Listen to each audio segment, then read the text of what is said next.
issue of the very specific issue of the candidate and specific candidates. Maybe that is why this hasn't translated in other states like Bihar and Madhya Pradesh. But speaking of the Samvidhan khatre mein hai, how did it actually look on the ground?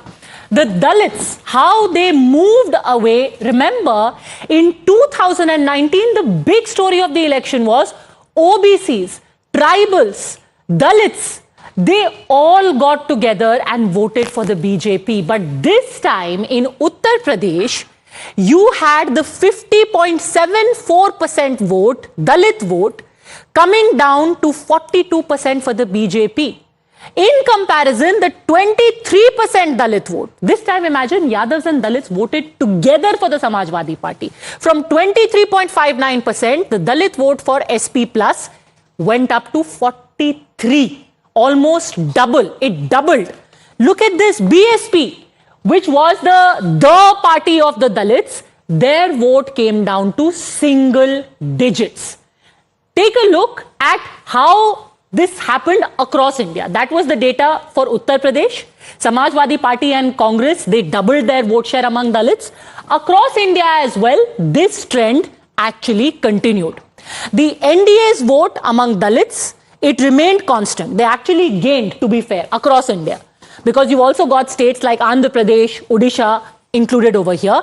But for INDIA, the vote share among Dalits grew by 12.4%. Even among tribals, the vote share for INDIA grew by 38.5%. And that is what I want to come down to. The fact is, Samvidhan khatre mein hai was said by Rahul Gandhi, but it went down to the grassroots Shehzad Poonawalla, and look at how the Dalits have moved away from you, especially in Uttar Pradesh.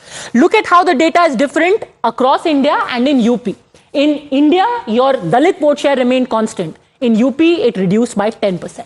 Padmaja, precisely the point I'm trying to make, that it was not some anti-incumbency against the Modi government. It was not anger against the performance of our government. It was basically a lie that was perpetrated and propagated. But you couldn't counter it. I admit that on one hand, because if you would have countered it well, then perhaps the results would not have been the way it is. I'm admitting that they ran with a lie, they propagated a lie which was just not, had no substance in it, and they have got these seats on the basis of a lie. So there's no harm in conceding that. And what was the lie aimed at? The lie was aimed at dividing Hindus and uniting Muslims. That's exactly what they did. So I'm conceding to that, because if you see, out of the 303 seats, we've retained 208 seats. That means we've got a good retention rate of seats. It means that there was no palpable anti-incumbency against the Modi government. Secondly, if you see just 6 lakh votes addition in 33 seats, you would have got the halfway mark.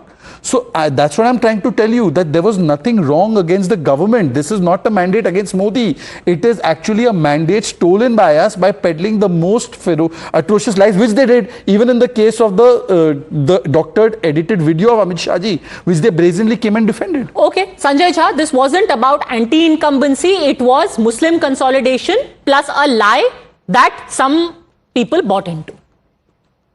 Padmaja, let me tell you, Shehzad is entitled to the hubris that it is the opposition that spread lies. But here is the truth. The rubber will have to soon hit the road, because Nitish Kumar has already, according to reports that I have read, has asked for a commitment from Mr. Modi's government on the caste survey on a nationwide basis. Okay.